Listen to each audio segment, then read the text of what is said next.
అందరికీ నమస్కారమండి.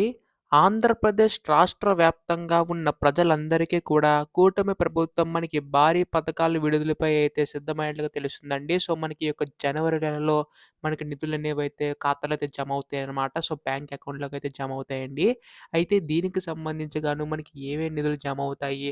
అయితే ఏ ఏ పథకాలకు సంబంధించి మనకి ఇవ్వబోతున్నారు? ఇలా ప్రతీదీ కూడా ఈ వీడియోలో మొత్తంగా తెలుసుకుందామండి. ఈ వీడియోనైతే ఎక్కడా కూడా ఆపకుండా చివరి వరకు అయితే చూడండి.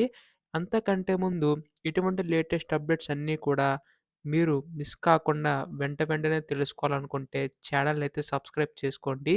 దీని ద్వారా నేను పెట్టే ప్రతి లేటెస్ట్ అప్డేట్ కూడా మీకైతే ముందుగా తెలుస్తదండి. ఇంకా ఆలస్యం చేయకుండా వీడియోలోకైతే వెళ్ళిపోదాం. సో, మనకి ముఖ్యంగా ఈ యొక్క జనవరి నెలలో పండగ వేళనే చెప్పాలండి. ఎందుకంటే మనకి ఈ యొక్క గతంలో చూసుకున్నట్లయితే చంద్రన్న కానుక కింద మనకి 9 రకాల సరుకులనేవైతే పంపిణీ చేసేవారు గదా! అయితే ఈసారి కూడా అదే విధంగా మనకి సరుకులు పంపిణీ చేయడానికి రాష్ట్ర ప్రభుత్వం సిద్ధమైనట్టుగా తెలుస్తుందండి. అందులో మనకి 9 రకాల సరుకులైతే పంపిణీ చేయబోతున్నారు కదా!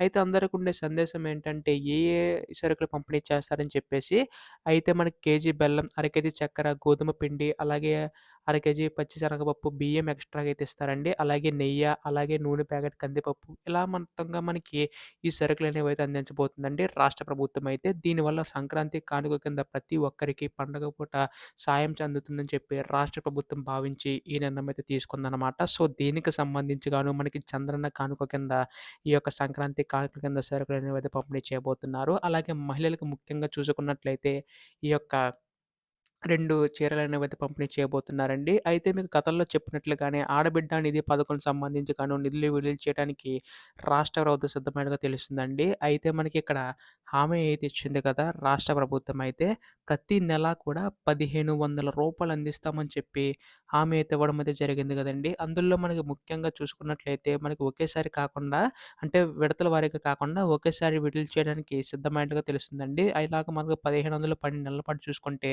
18,000 ఒకేసారి అయితే ఖాతాలో అయితే జమ కానున్నాయన్నమాట. మనకి ఈ యొక్క ఆడబిడ్డ నిధి పథకం సంబంధించి గాను. అయితే దీనికి సంబంధించి గాను అర్హులైన వారికి మాత్రమే ఈ యొక్క ఆడబిడ్డ నిధి పథకం సంబంధించి అయితే నిధులనేవైతే అందుతాయన్నమాట.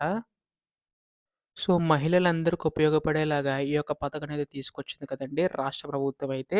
అయితే కూటమి ప్రభుత్వం మనకి కొన్ని అర్హతలు కూడా ఉంచిందనమాట. 18 ఏళ్ల పైబడి పెళ్ళై ఎవరైతే ఉంటారో వారికి మాత్రమే ఈ యొక్క పథకం సంబంధించి నిధులు అందుతాయని చెప్పి తెలపడం అయితే జరిగిందనమాట. అయితే కాదండి మనకి కొన్ని షరతులు కూడా విధించింది. ఇక్కడ మనకి 4 వీలర్ వెహికల్ ఎవరికైతే ఉంటుందో వారికి ఆడబిడ్డ అనేది పథకం అయితే రాదనమాట. అలాగే గవర్నమెంట్ ఎంప్లాయీ ఎవరైతే ఉంటారో వారికి కూడా రాదు. అలాగే ట్యాక్స్ ఎవరైతే కడతారో వారికి కూడా ఈ యొక్క పథకం అయితే రాదనమాట. సో, దీనికి సంబంధించి కానీ కొన్ని డాక్యుమెంట్స్ అనేవైతే రెడీ చేసుకోవాల్సి ఉంటుందండి. అది ఏంటంటే ఆధార్ కార్డు, అలాగే ration card, income, birth certificate అయితే ఉండాలి. అలాగే బ్యాంక్ అకౌంట్ కంపల్సరీగా ఫోను నంబర్‌కైతే లింకప్ అయి ఉండాలనమాట. సో, ఇలా ఎవరికైతే లింకప్ అయి ఉంటుందో వారికి మాత్రమే ఈ యొక్క డబ్బులనేవైతే వస్తాయన్నమాట. సో, ఖచ్చితంగా ఈ కేవైసీ అయితే కంప్లీట్ అయి ఉండాలండి. అలాగే ఎన్‌పీసీఏ లింకప్ అయితే కంపల్సరీగా అయితే చేయించుకోవాల్సి ఉంటుంది.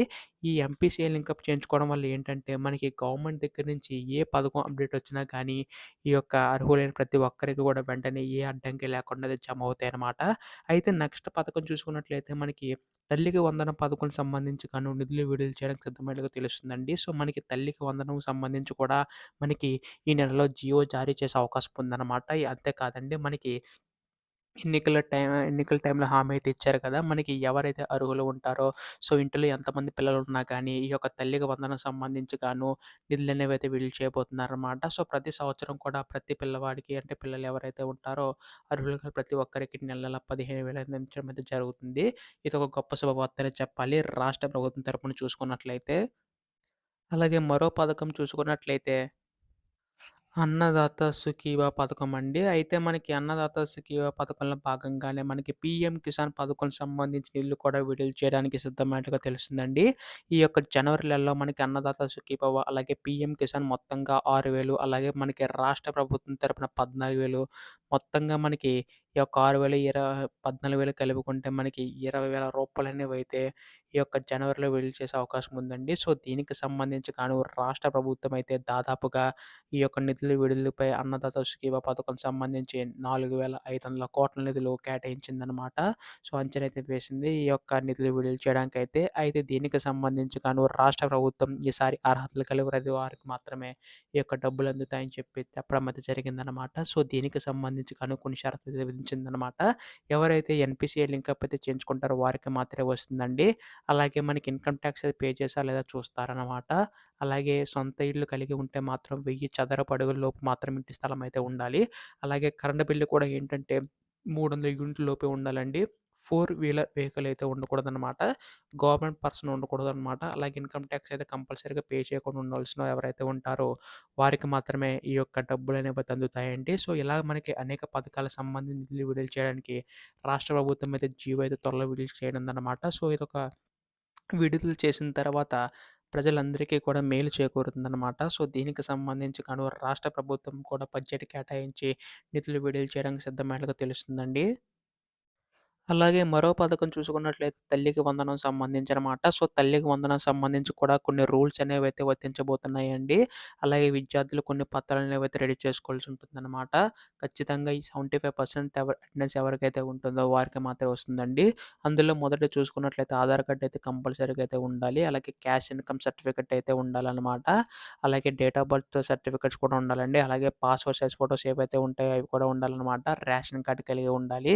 అలాగే తల్లిదండ్రుల బ్యాంక్ అకౌంట్ అయితే ఉండేలా చెక్ చేసుకోండి. అలాగే తల్లిదండ్రుల ఆధార్ కార్డ్ అయితే ఉంటుందండి. అది కూడా కంపల్సరీగా అయితే ఉండాలన్నమాట. ముఖ్యంగా చెప్పినట్లుగానే 75% అటెండెన్స్ అయితే ఉండాలి. లేకపోతే మాత్రం మీరు అర్హులైనా గానీ మీకైతే రాదనమాట. సో, ఈ పథకం కూడా మనకి ప్రతి ఒక్కరు విద్యార్థులు చదువుకోవాలని చెప్పేసి ఈ పథకాన్ని తీసుకొచ్చారనమాట. సో, ఖచ్చితంగా 75% అటెండెన్స్ ఉన్నవారికి మాత్రమే ఈ యొక్క తల్లికి వందనం సంబంధించి డబ్బులనేవైతే పడతాయండి. అలాగే ఇంట్లో ఎంతమంది ఉన్నా గానీ అంతమంది పిల్లలకు డబ్బులు అందించబోతున్నారండి. ఇద్దరు ఉంటే 30,000, ముగ్గురుంటే 45,000 ఇవ్వబోతున్నారు. సో, 1-12 వరకు చదువుతున్న ఎవరైనా సరే అంటే 1-12 తరగతి వరకు చదువుతున్నారు ఎవరైతే ఉంటారో అందరికీ కూడా అర్హులైన ప్రతి ఒక్కరికి కూడా ఈ యొక్క పథకం అయితే వర్తిస్తుందనమాట.